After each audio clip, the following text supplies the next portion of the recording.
The word obscure is highly subjective, especially when we are talking about something like video games, because what is to me some random forgotten Sega Saturn shoot-'em-up could be the crown jewel of another person's entire childhood. And the fact of the matter is, there are hundreds of thousands of video games out there, man, with so many different ways that you might be exposed to one. It could be through a friend, a family member, a weird gift you got for your birthday back in 1998, the box art of something in the back rooms of Toys R Us catching your eye as a kid for whatever reason. Every single game means something to someone. But in this kind of vast ocean of video games, below that surface level of classic beloved titles, there exists some strange and unknown depths, full of things that are off the beaten path for the typical person in this hobby. And while I admit that a lot of it is just terrible, there exists pockets of extremely high quality, deeply interesting titles that have simply fallen by the wayside and been played by far fewer people than they deserve. Some call them hidden gems, forgotten classics, or today we are going to be talking about some obscure video games. Now, to be very, very clear, this is not going to be a video full of games that you have never heard of in your life. You may have even played a couple of these, but I simply want to recommend to you, from my personal experience, some stuff that I think is definitely obscure that I have loved in some way, shape, or form, in the hopes that you and others might check them out. Because in this modern age we live in, with cutting-edge emulation software and more powerful hardware than ever before, dude, we are drowning in abundance, with enough games available to last several lifetimes over. So welcome everyone, I am Ghost, your host as always. Now please join me as we take a stroll down the strange back roads of gaming to share and discover some masterfully crafted but sadly forgotten experiences. Well, if you know me and you know this channel, you would know that I am big, and I mean big, on RPGs, so that feels like the perfect place to start off with this video. I mean, the stories, the world building, the game systems, and of course, the lore, son. And let me tell you, I mean, there are a ton of games I thought about highlighting here, but I did decide to trim it down to just 6 titles, starting with The Temple of Elemental Evil, developed by Troika Games and published by Atari, released on PC back in 2003. Now, even though I would say this is a very, very obscure game, this is entirely based on the beloved Dungeons & Dragons tabletop module of the very same title, written by Gary Gygax himself. And the development of this game was led by industry legend Tim Kaine, who created the original Fallout titles. But if I'm honest, man, Temple of Elemental Evil is rather, hardcore, let's just say. Now, this game was the first of very few to use the 3.5 edition rule set of Dungeons & Dragons, which many people consider to be the best version of D&D. But in my opinion, it is extremely rule-heavy and dense, so I find this game kind of requires a good base knowledge of 3.5, or at least a general knowledge of D&D going into, to really enjoy to the fullest. Well, story-wise, you begin in a town called Hamlet, but the moral alignment of your party, which you create in the opening, completely dictates how you begin your travels, with 9 different possible game openings, which I love. I think that's so cool. And that alignment system remains a huge theme throughout the entire game, which really encourages multiple playthroughs, which is another thing I always enjoy. Well, basically, something in this town is off. Evil is afoot, which leads you and your party eventually to the titular temple to uncover what's really going on. But holy smokes, there's a ton of player choice involved at every turn. I mean, so many different ways to approach each quest and deal with each encounter. Now, I do find the combat systems to be extremely fun and deep and perfectly adapted from that 3.5 rule set, if you can get past these weird-ass radial menus. Kind of annoying, I don't know. And while I do think the art style and the music remain absolutely top-notch even today, the story can be a little bit harder to get into, but if you can crack in, there is a ton to enjoy there as well. I really just think generally this is a great RPG. Now sadly, what kind of tossed this game into obscurity was an extremely rushed development cycle, which led to innumerable game-breaking bugs and a pretty rough launch. But thanks to modern patches, most of, if not all of those bugs can be remedied and the game played in a pretty stable state. It's available right now on GOG for only $6, so I mainly recommend this one to anyone who is a hardcore CRPG fan, a D&D person, or really anyone looking for an isometric, sometimes hardcore experience. Now next up is a game called Energy Breaker, developed by Neverland and published by Taito, released in 1996 on the Super Famicom in Japan only, but a game that has since been translated into English thanks to the very hard work of fans on an easily implemented modern patch. Now this game is sick, man. It came out in the age of like Chrono Trigger, Final Fantasy VI, and so many other classic retro role-playing masterclasses that found worldwide success, which is definitely what hurts sales and any potential popularity. But Energy Breaker defies like all the norms of its era with its combat system. Now, it's very reminiscent of Tactics Ogre and Final Fantasy Tactics at first glance, in that it's grid-based and turn-based, but with a kind of twist that I have just never seen in any other game, period. Basically, you build your characters with something called power points, allocated into the 4 elements: wind, fire, water, and earth, in both positive and negative fashions. But how you balance those elements is going to unlock certain abilities that you're then able to cast in combat, with your journey very naturally having you find grimoires which show you the balances needed to unlock certain moves. For instance, the ability called Aqua Zone is only available if you have a character with 4 positive in fire and 4 negative in water. But additionally, within combat, you have something called action points, which are just the things that allow you to do stuff, like move and attack, but it's all directly tied to your remaining health. This means that characters become less and less useful as they near death, which seems like duh, it should be like that in any RPG. So healing is essential, and so is having a plan. I mean, this game made me think and strategize in very, very unique ways, and I really love that. And I think that is enough to recommend Energy Breaker alone, but the story and the world of this game are also pretty original and interesting. Although I will warn you that your protagonist does have amnesia, which is like the most tired cliche in the history of video games, but that's okay with me. Super interesting concepts explored with fun characters and a satisfying overall arc. I also think the artwork here is just stunning for 1996, like everything just pops. But the one thing I will say I hate about Energy Breaker is the dog water poo-poo inventory system, dude. It's just not good. I mean, you can carry so few things, which is cruel as hell, because this happens to be a world that's chock full of hidden items, like literally all over the place. But you are going to be constantly juggling your shit and making tough calls on what to leave behind. It's just inexcusable. But regardless, Energy Breaker is absolutely still worth playing today if you like tactical RPGs like Fire Emblem, classics like Chrono Trigger, and just want to experience a really, really original take on that sort of combat formula.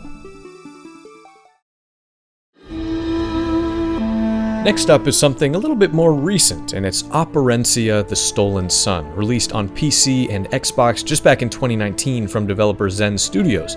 And this is a full-on indie-made RPG dungeon crawler set in a very traditional fantasy realm and plays really similar to games like Bard's Tale or Legend of Grimrock. And man, I gotta say, I really enjoyed this game, but I don't think I have seen or heard more than like 2 or 3 mentions of it over the last 5 years here on the internet, period. Which is just a damn shame, because Operencia is simple, it's fun, it's comforting, and it's super duper charming. I do admit it's not as deep or punishingly difficult as other traditional grid-based dungeon crawlers, but I think that's a good thing if you're looking for a game that's a bit more laid back in that same style. Also, even though you're very much moving on a grid, there's a kind of fluidity to the way you are permitted to look around that gives Operencia a much more modern and smooth feel. Also, I mean, look at it. The presentation of this world is great, with these amazing 2D cutout style cutscenes to kind of establish the narrative, which is all heavily inspired by Hungarian folklore. But that is then contrasted with really, really pleasant as hell environments and interesting creature design. The battle system is turn-based, with these kind of tiered battlefields where enemies are either close, middle, or far, which of course is going to impact various aspects of weapon and skill usage as far as range.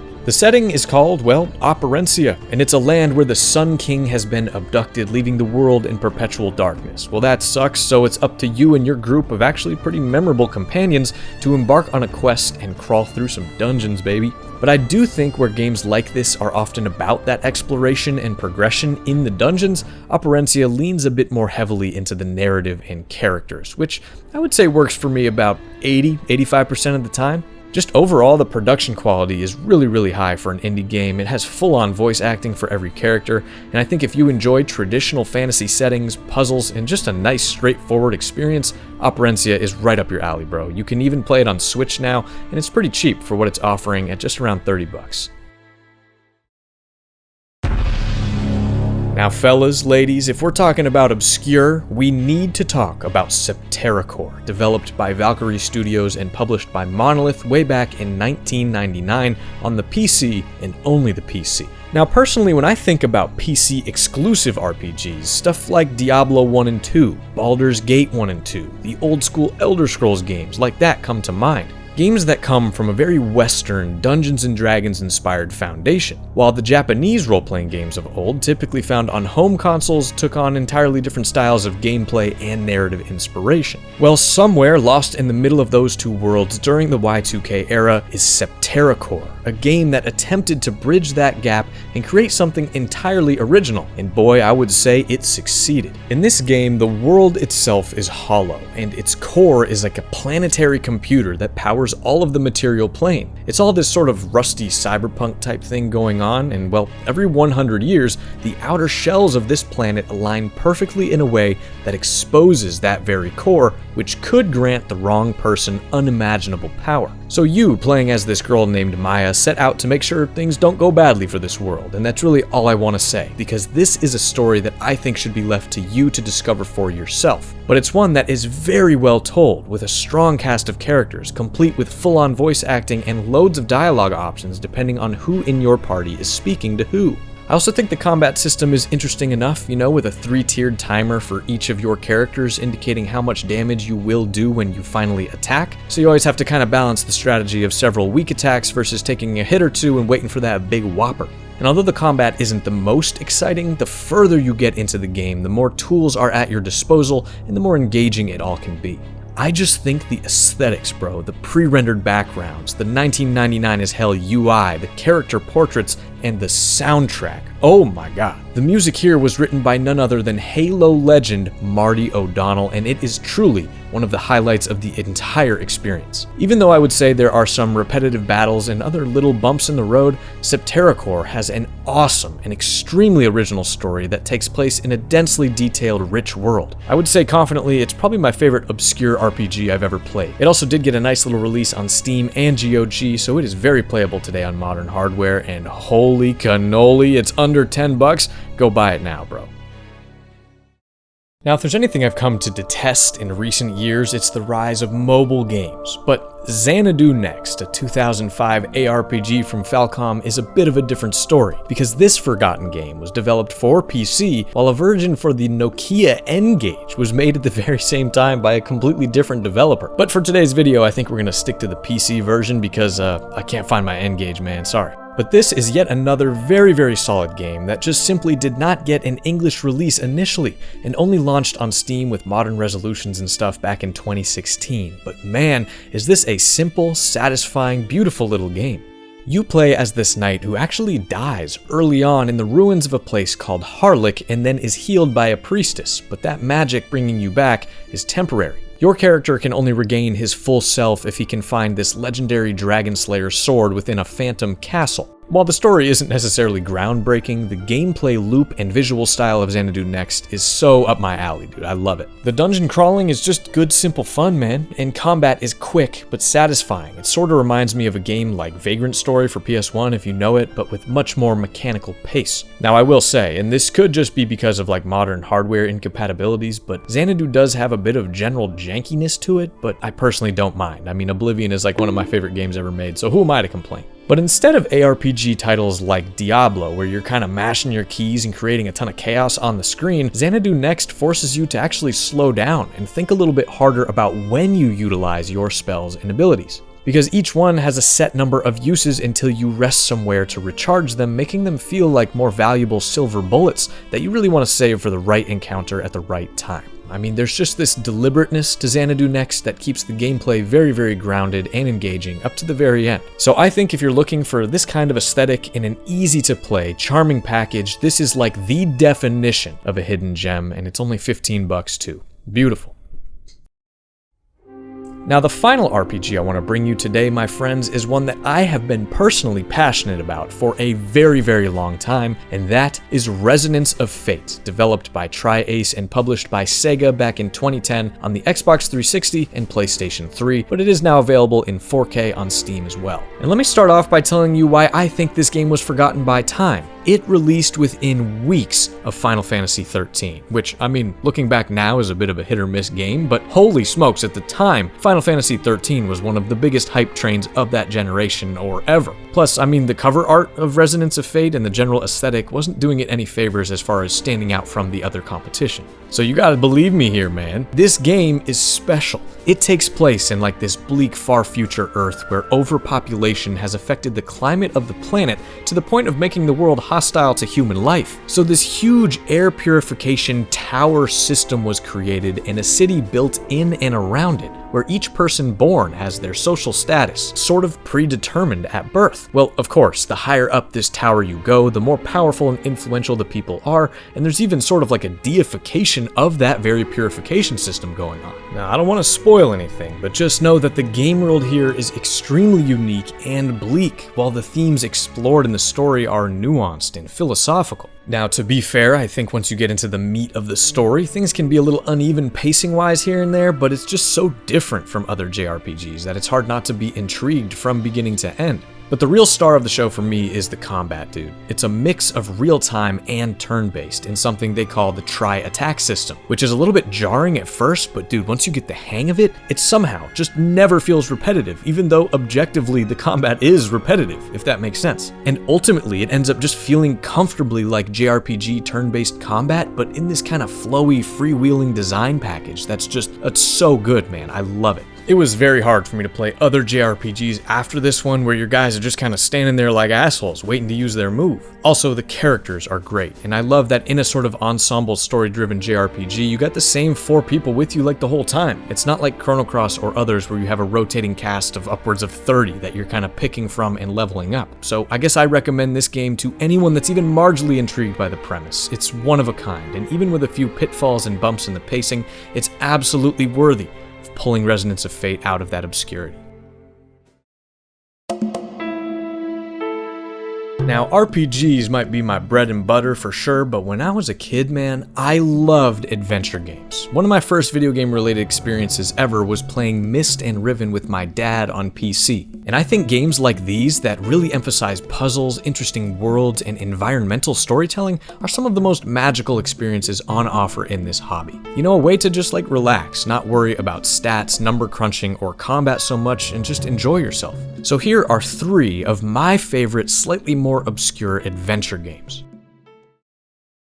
I've had some bad days since I started work as a private investigator, but I'd never woken up dead before. This is Discworld Noir, developed by Perfect Entertainment and Teeny Weeny Games, yes, that's really the company's name, released back in 1999 on PC and then later on PlayStation 1. And what we have here is a little bit esoteric, I guess, because this game is obviously linked to the Discworld novel series by Terry Pratchett, which I personally adore with all of my soul. I mean, some of my favorite books I have ever read are in this series, which could be described as a sort of satirical yet deep and nuanced fantasy universe full of hilarious characters, insane locations, and plenty of amazing stories. Well, author Terry Pratchett was a noted video game lover during his lifetime, even contributing to the writing on a mod for Oblivion. And in the mid-1990s, there were actually 2 original Discworld games that did very, very well in Europe, with their stories actually directly coming from those original novels. And they were very classic point-and-click adventures with all the charm you'd expect. But then in '99 came Noir, a sort of spin-off adventure game that features a completely original one-off story written by Pratchett himself, starring a character named Luton, a former member of the City Watch in the metropolis known as Ankh-Morpork, that has turned himself into the disc's first ever private eye. And man, the title of the game tells you the entire vibe here. It's noir, baby, hard-boiled detective drama type thing that's oozing with croony dark jazz-inspired music,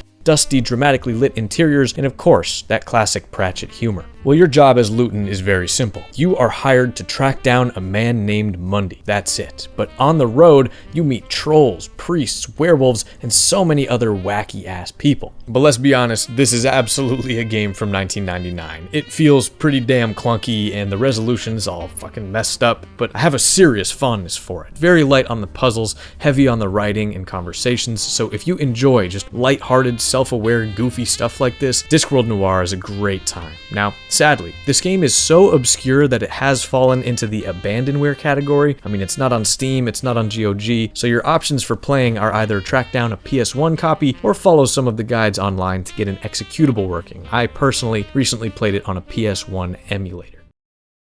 Now next up is a bit of a multi-genre title. Action, platformer, and adventure all in one, but it's something that you have definitely at least heard of before, and I ask that all of you keep an open mind when I say this. It's the series of Unfortunate Events games on the GameCube, PS2, PC, Xbox, and even got ports onto the GBA and mobile devices back in 2004. Now I know what you're thinking. Shovelware, really? From a kid's book series movie adaptation starring Jim Carrey? Now listen, man, this game is cool, I promise you, and it's not just nostalgia talking. I played this as recently as last year, and it's still a certified hood classic. The story focuses on the 3 orphan kids from the book, Klaus, Violet, and Sunny, as they are adopted by the evil-as-hell Count Olaf and the little adventures they have thereafter. And this game specifically spans the first 3 books, The Bad Beginning, The Reptile Room, and The Wide Window, but honestly, you don't need to have read them as a kid, seen that shitty movie with Jim Carrey, or anything else, because what we have here is a very simple, short, but imaginative and engaging adventure game. You control all 3 characters at different times. Klaus and Violet take on most of the action-heavy sections, but then the baby, Sunny,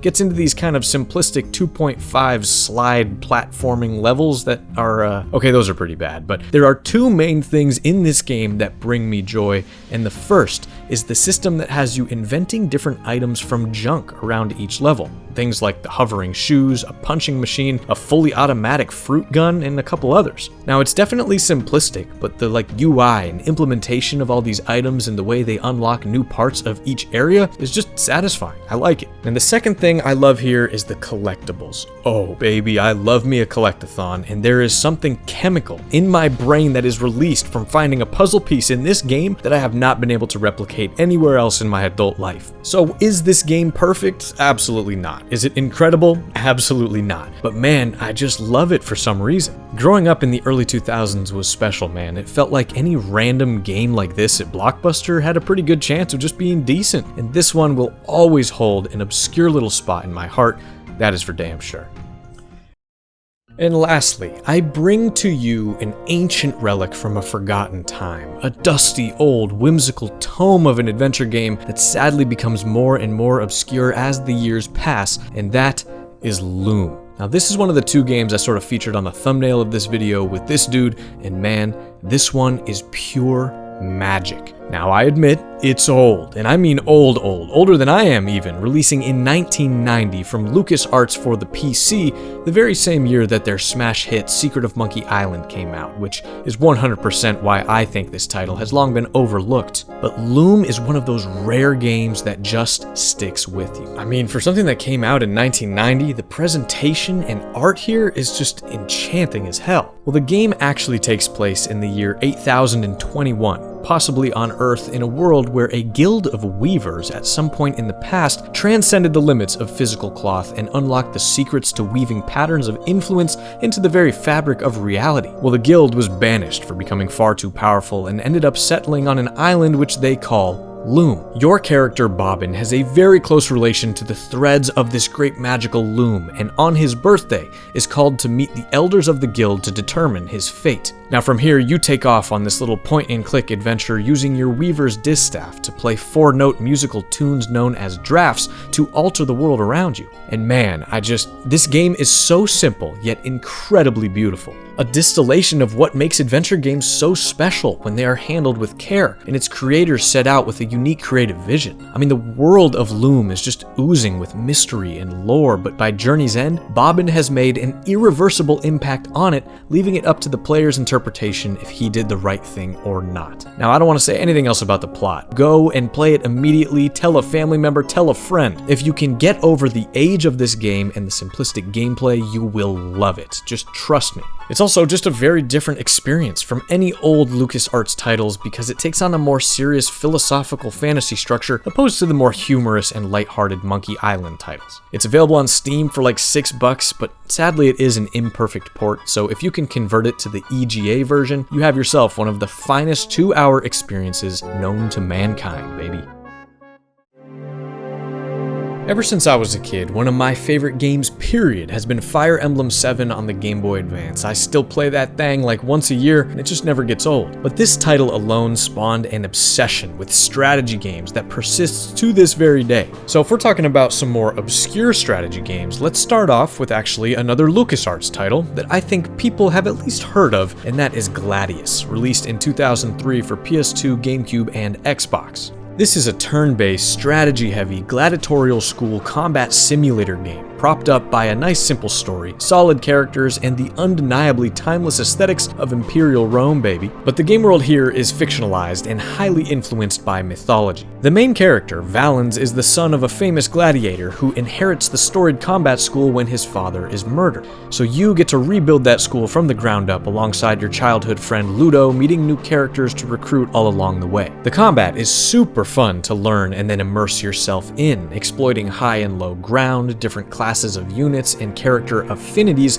which affect skill and damage types the further you progress. But hey, if this is gladiatorial combat, of course, the crowd needs to play a role as well. So if you're playing dirty, hunting for backstabs, they're gonna let you hear it. But one thing I have always loved about Gladius is just that sense of adventure by game's end. I mean, you start in this very Roman area as Valens, but end up going through several very different regions, competing in all these tournaments and improving your school. Then before you know it, you aren't just fighting humans, but mythical beasts from all different cultural traditions. This game is just sick, man, and it's one of the most underrated strategy titles of all time if you ask me. If you can get over some kind of average voice acting and at times slow pacing, Gladius is sure to keep you entertained.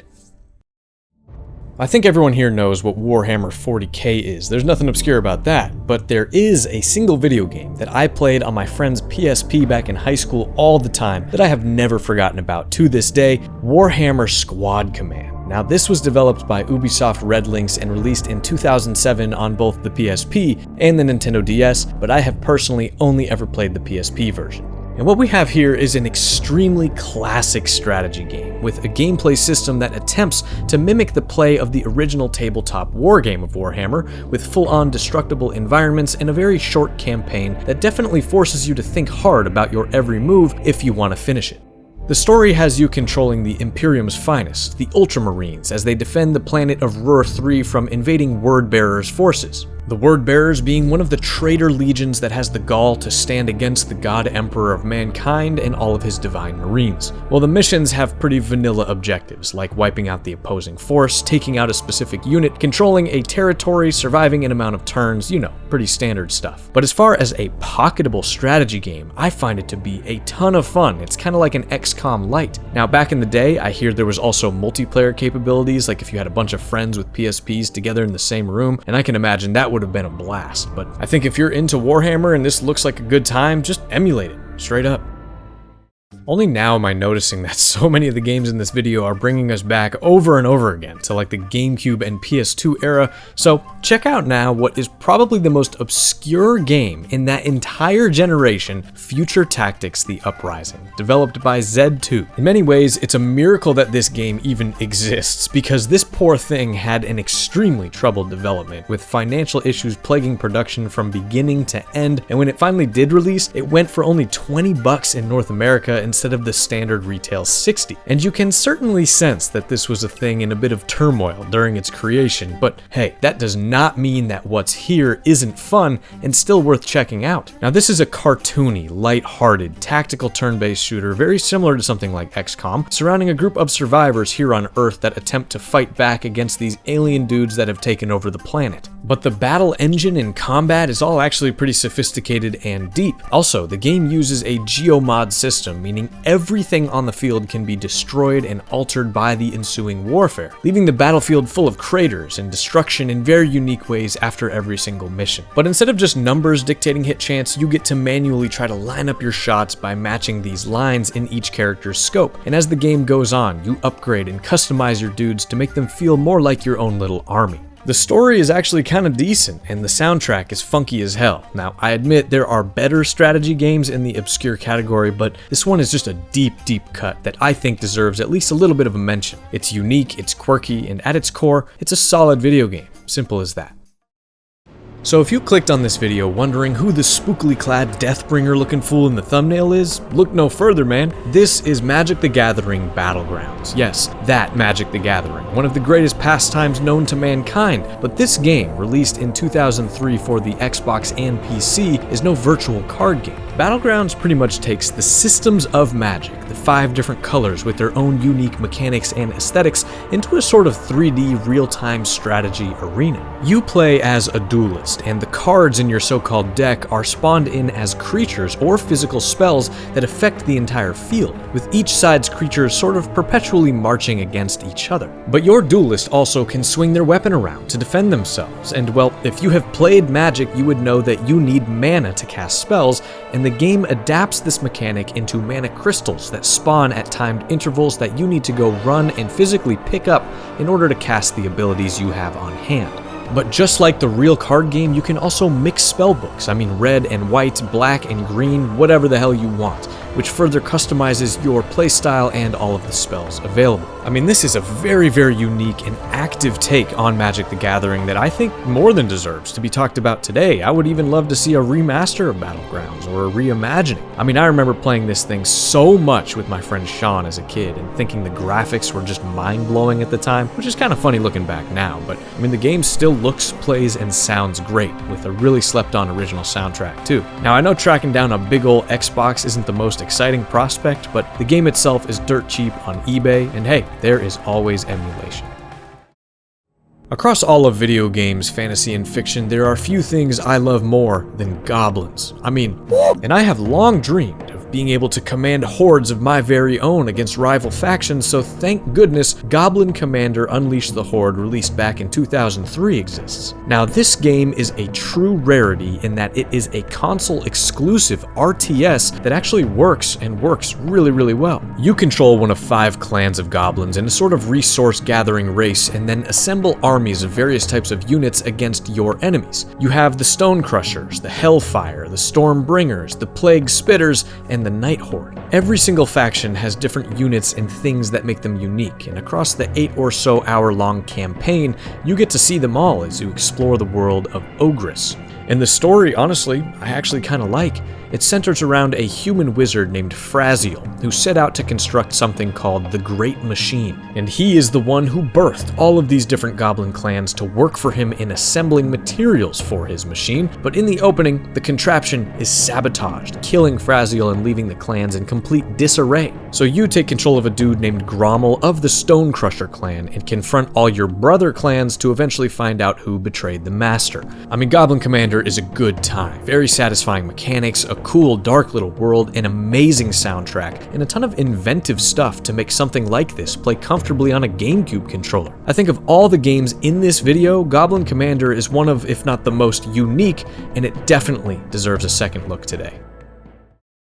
Well, next let's get to some action games. You know, the good old simple ones where you can just kind of kick back, relax, mash some buttons, and carve through an interesting world. And well, the first action game I want to bring you is an absolute heater that if you have played before, I need you to let me know down in the comments so we can become friends, but don't lie, because I'll know. Scrapland is a game that I honestly cannot believe is as obscure as it is.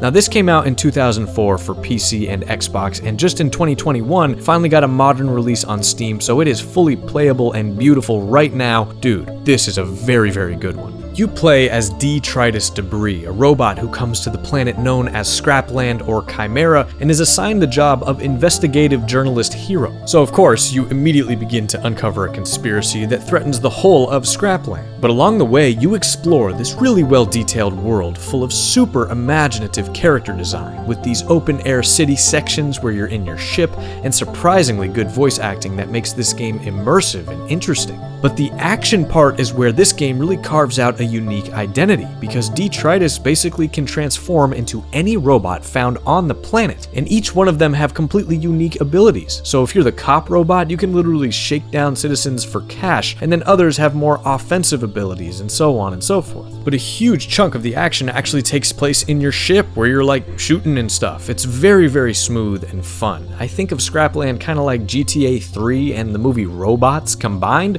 I don't know, something like that. This is just a very unique, extremely obscure game with an extremely accessible modern version available on Steam for just 20 bucks, so please go check out Scrapland, dude. Next up is a game simply titled Silver, a sort of action RPG released in 1999 on the Dreamcast and PC from developer Spiral House. Now, don't laugh at this, but this game revolves around this brave warrior named David. And David lives in the island country known as Jorah, which is sadly being controlled by an extremely evil sorcerer named Silver who lives on an island of blood. Well, unfortunately for our brave David, Silver is looking for a wife and rounds up random hot women from all over the place to narrow his selection, and one of those women taken is David's wife. So that's not going to work for David, so off you go as David to join in the rebellion against the evil sorcerer. Now, Silver is a very traditional game, which I personally love. I mean, the bulk of the thing centers around getting 8 magical spheres representing all these different elements and fulfilling a prophecy to bring balance to the world. But the gameplay is way more engaging to me than the typical turn-based thing in the same vein, especially if you are playing on the original PC version and staying away from the Dreamcast port, which I definitely recommend, because you're kind of micromanaging your little dudes around live during combat, casting spells and positioning your squad in different ways, using the powers and items you get along the way to really maximize David. Silver just does that feeling of power creep extremely well. I mean, you really feel like you're getting stronger for accomplishing difficult tasks, and then all of a sudden, you have a really deep bag of tricks at your disposal. It's a simplistic story for sure, but charming presentation, great music, and memorable companions help make Silver an easy recommendation for anyone looking to try something classic and cozy. Shadow of Rome is another game that has somehow really fallen into the void when it comes to the golden age of PS2 action games, which I can't believe, and I would even say it's one of my favorites in this entire video. Developed by Capcom and released back in 2005, this is a hyper-fictionalized version of the assassination of Julius Caesar and the events afterward in the year 44 BC. And you actually take control of 2 very, very different characters, the first of which is Agrippa, a man whose father is accused of being involved in the death of Caesar and thus is punished by being sent to the gladiatorial games. Then you have Octavianus, who attempts to, from the outside, prove the innocence of Agrippa's dad. Now this means that the gameplay is also split right down the middle into hack and slash action heavy gladiatorial battles and then stealth espionage missions. But this also includes insane chariot races and puzzles and so many other little things. Now, I will admit that I highly prefer the Agrippa side of things, not because the stealth stuff is bad at all, but because the weight and the density of everything within the combat just feels so good. It's just that right mix of like arcadey, insane button mashing with enough deliberateness and challenge to really just work for me. Then there's this whole mechanic, kind of like Gladius earlier with the audience, where if you please them, they throw you weapons and healing items and stuff. It's just really enjoyable.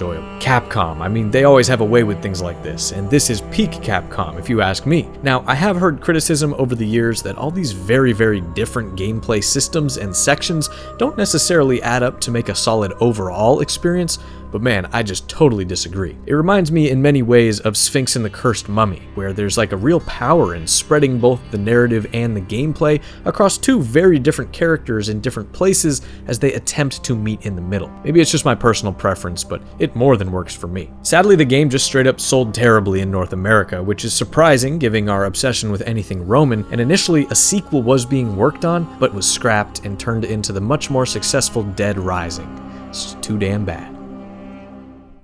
So the final action game I want to highlight here today is admittedly a sort of similar title, and that is Rygar the Legendary Adventure, also released on PS2, but even further back in 2002 from developer Tecmo. Now this game is a hidden gem that has long been considered the, quote, original God of War. Yes, God of War, but Rygar is actually much older than just this, because it was originally this Japanese arcade cabinet called the Warrior of Argus, and the Legendary Adventure was simply a reboot, a reimagining, whatever you want to call it. And this is just about the most straightforward video game in this video. Now, Rygar is equipped with a legendary shield called the Disc Armor and is fighting against the wrath of the Titans as he tries to bring peace to Argus, a small island in the Mediterranean Sea. And let's be very, very honest here. The art style and presentation looks exactly, and I mean exactly, like probably dozens of other video games. Honestly, there is a beauty, and I'm in awe at how vanilla this thing is, but that doesn't mean the game isn't fun. It's very fun. Decent platforming sections, simple puzzles, collectibles, all that good stuff. And the combat is very, very satisfying,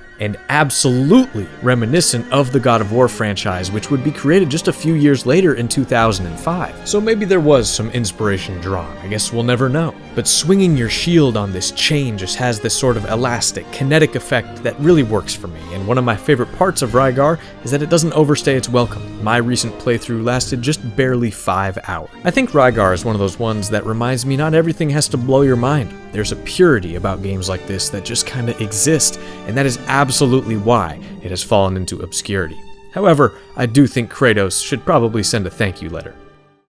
In the 90s and 2000s, there was no hotter genre in the industry than the platformer. Mascot-driven, charming collectathons that were all about that tight level design, precise character movement, and a simple story. So of course, some of these games just kind of fell off the wagon as well, and I want to start off with one of my key childhood experiences, iNinja. Oh my goodness, iNinja, man. This game deserves to be paraded through the streets and celebrated every day. Released in 2003 for all platforms from Argonaut Games, iNinja centers around an angry as hell little dude just named Ninja, who is attempting to take down the robotic arch-rivals of the Ninja clan, known as the Ranks. And the Ranks are led by their evil robot emperor named Oder, who's on the moon. Yeah, the moon. Now this game is just so lighthearted and downright fun. Like really tight platforming, chunky combat, cutting these fools up. It just makes my chimpanzee brain light up like the damn 4th of July. But it's not all just hacking and slashing, because as you progress, the ninja's headband improves like a martial arts belting system as you get new techniques, new moves, new weapons, and slowly become the angriest little unstoppable bowling ball of death. The one thing I've always loved about platformers is how they are often on the sillier side, and man does iNinja just lean fully into that. I mean, you get to fight in giant like Gundams, invade robot factories, eventually go to outer space, collect tons of stuff along the way. I simply cannot recommend this game enough. Now, unfortunately, the only way to really play it now besides tracking down a physical copy is via emulator, but I don't care. Go do it now, today. The game is funny, it's fun, and it's a true early 2000s gem. The next platformer I want to talk about, though, is a bit more dialed back. Contrast was released back in 2013 on PC, PlayStation, and Xbox, and this is one of those games that reminds you just how creative people can be when it comes to crafting a unique world. You play as this woman named Dawn, who is actually the imaginary friend of a kid named Dee Dee, and the gameplay blends 2D and 3D platforming in really creative ways, using shadows to transition between those dimensions. Now, the whole game has sort of like a Tim Burton vibe to it, both visually and narratively, because the little girl's family is attempting to start a circus, and all of the other, quote, real people only ever appear as shadows to you, the imaginary friend. It's very dreamlike and charming, if not a bit somber and kind of strange as well. I think if I had to summarize Contrast in one word, it would be lonely, which might not sound like the most pleasant video game experience, but it really is a unique and difficult thing to accomplish in a game intentionally. So I think if you can get past these kind of indie game sluggish controls and occasional bugs, Contrast is a very interesting ride that is more than worth the $10 it goes for on Steam. I think many platformers that end up as obscure or forgotten games are the ones that attempted to create the kind of next iconic mascot for a given console or generation, and for one reason or another, things just didn't really stick. And I believe that is absolutely the case with Voodoo Vince on the original Xbox, released in 2003 from Beep Industries and published by Microsoft itself. But oh boy, is this another special little game that I love like I love iNinja. I mean, look at Vince, bro. What an adorable little goober, isn't he? And the game revolves obviously around a voodoo doll. A voodoo doll that is owned by shopkeeper Madame Charmaine, who is kidnapped by some thieves after they ransack and rob the place. But in the chaos, a puff of zombie dust is sprinkled on Vince and he comes to life. So it's of course then up to you to go on an adventure, collect little shiny objects, and eventually free the madam from the clutches of the antagonist named Cosmo. Pretty straightforward premise, but really that's all you need. Because the fact is, you're a sentient voodoo doll beating people up and going sicko mode all along the way. Because being a voodoo doll definitely definitely influences the game's design in fun and interesting ways. I mean, many bosses end up being defeated by you, kind of by hurting yourself. There's also all these fun voodoo power-ups you get to obtain, to hex people, turn them into frogs, and so many other things. Voodoo Vince has that very specific kind of New Orleans black magic vibe that I just have rarely seen in other games. It just works for me, man. It's charming, it's relatively short, and when all is said and done, this is an extremely memorable experience, and it's now available on Steam remastered for just 15 bucks. Sensational. Now the final platformer I bring you all today is maybe one of the least obscure games in this entire video, a PlayStation 3 title developed by Japan Studios, released in 2013. This is Puppeteer. Now when we were talking about pure magic like LOOM earlier in the video, Puppeteer is right there, man. Holy smokes. Some of the best aesthetics of any game I have ever played in my life, taking on the full effect of a theatrical puppet show. Complete with acts dividing the narrative, curtains, audience reactions, spotlights, and just this overall sort of handcrafted art style that oozes soul. You play as this kid named Kotaro, and at the very start of the game, you're completely decapitated, which sort of hints at one of the main mechanics, all of the different heads you end up finding and equipping that do different things. But your main tool here is a big enchanted pair of scissors that enable you to carve through the scenery and alter the very world around you. On your 2.5D adventure, you're attempting to take down the Moon Bear King and regain your human form and then return to Earth. Now, if that alone isn't enough to sell you on Puppeteer, I don't know what to tell you, man. This game is 1 in a million unique, and I can't believe more people haven't played it. I do suppose the PS3 was just kind of like that console though. Some of the exclusives on it just remain these strange forgotten pieces of video game media, which is really too bad, as the PS3 remains the only way to play this obscure masterpiece to this day.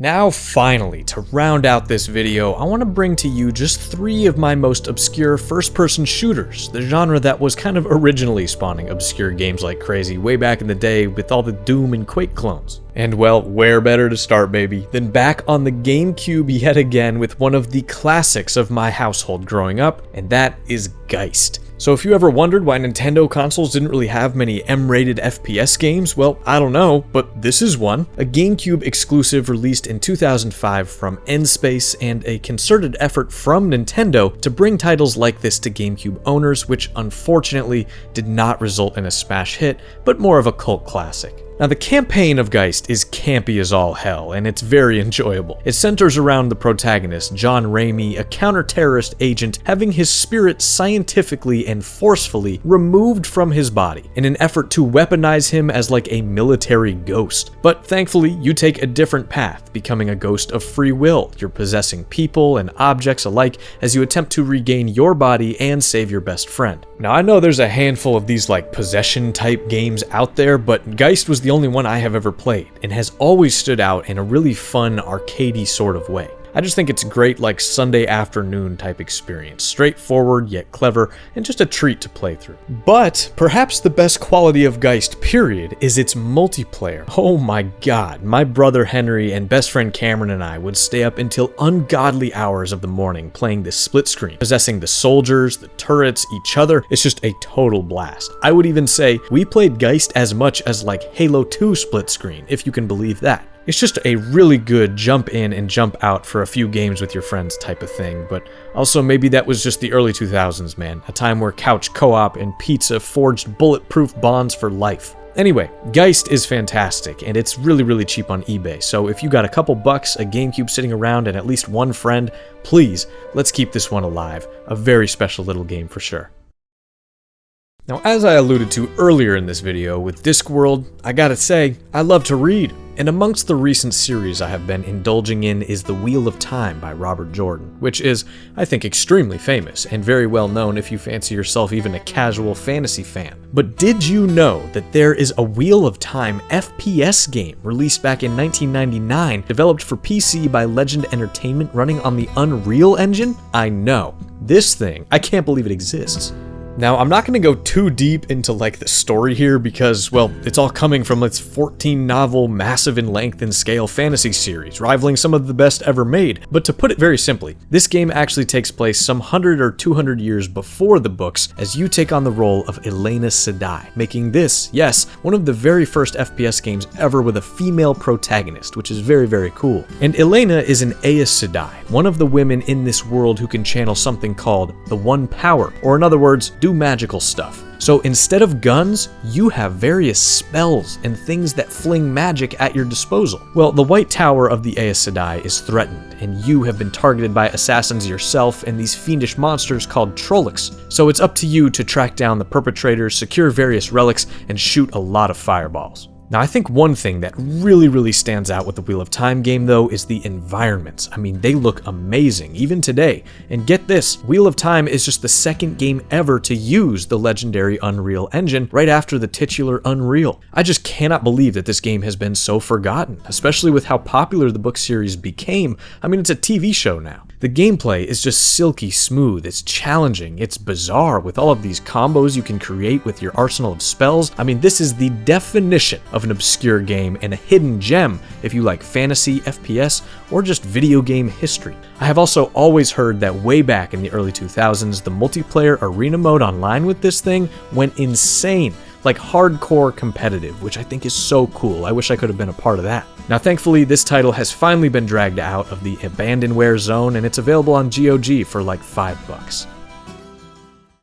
Now, at last, we come to our final game, and honestly, on this one, I'm not entirely sure how obscure it is, so let me know if you have heard of it, but it's a special little piece of indie design that I have loved for years now. Lovely Planet from Tiny Build Games, released back in 2014 on PC, and then consoles just a few years later. And I would actually alter the tag on this one from first-person shooter to first-person cuter, but don't be deceived, my friend, because the pastel colors and cheery soundtrack combined with adorable enemies is just a front. This game is intense. It combines speedrunning, platforming, and precision shooting into one insane little package. Also, you have no crosshair, so yeah, just aim, okay? I mean, really though, Lovely Planet is not for the faint of heart. It is frustrating, but if you stick with it and understand how to lead your shots and think of your bullets and body as entirely separate entities, there is just so much fun and crazy replayability here as you always want to kind of beat your own times, and I can't recommend it enough. In many ways, it kind of reminds me of games like Super Meat Boy, where there's zero downtime. You just attempt and attempt and attempt until you finally overcome the challenge. And also, I guess, kind of like Katamari Damacy or something like that in its presentation. But Lovely Planet has absolutely no story. There's no names of anything. It just leads to this whole experience being kind of like a flash game, or even like an arcade game. And then after this initial title, they actually made several sequels as well. Lovely Planet Arcade, which is a more puzzle-based take on the formula, Super Lovely Planet, which is like a third-person game where you're a ball, and then finally, Lovely Planet 2, which expands and improves on pretty much everything further. So if you like simple, difficult, and unique FPS games, I drove myself absolutely insane playing this years back, and I think it's time I revisit the sequels now. It's time to torture myself again. It's honestly overwhelming when you think about just how many games are out there, and how many more are being pumped out every single day with platforms like Steam acting as a way for people to self-publish and distribute their very own work. It's insane. And listen, man, I recognize that the majority of the games I recommended to you today are a bit older, from the so-called golden age of video games, but I think in 20 years' time, 30 years even, this moment we are living in now will be seen as a different kind of golden age altogether. Maybe something more like an age of plenty, where there are likely more obscure masterpieces being released every year than we can really realize until they emerge over time. Because this medium and this hobby, it's always about options. I mean, that feeling of sitting at your desk or in front of your TV and considering your entire library. So I hope that this video has helped you in some way expand your library, look into some different titles, or think back fondly on some of your own more obscure experiences. And I always, at the very least, hope that this video was a relaxing thing to have on in the background while you're doing whatever it is you're doing there. By the way, good job. I also just kind of want to welcome all of you to hop in now into the comments section and share your obscure games that you recommend to me and to others, because I still feel like I don't really know enough about video games even though I do this for a living. So please, let me know what I should check out. Thank you guys so much for watching and or listening to the very, very end. I recognize this is not typically the type of content I make, but hey, this was a blast to put together. I have a bit of a busy summer coming up with some travel plans here and there, but be sure that I will be back very soon with some more character analysis content and much, much more. So thank you all again for always showing up. I love you guys. I appreciate you more than words can describe. And until next time, peace.